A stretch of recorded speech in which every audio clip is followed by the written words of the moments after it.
tot ceea ce face Dumnezeu pentru noi, zicem din toată inima, lăudat să fie Domnul. Fratele Daniel Romneanu, împreună cu Daniela, sigur, ei au fost mentorii lui și ei au fost cei care l-au învățat, l-au săbuit și noi l-am acceptat în familia noastră. Dumnezeu să-i binecuvinteze. Știți ce spune el aici? Am decis să-L urmez pe Domnul deoarece doresc să fiu mântuit și să pot avea și eu viață veșnică împreună cu tata și cu frații mei.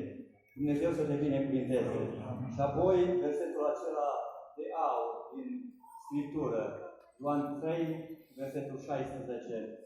Fiindcă atât de mult a iubit Dumnezeu lumea încât a dat pe singurul lui Fiu, pentru ca oricine crede în El să nu piară și să aibă o viață veșnică.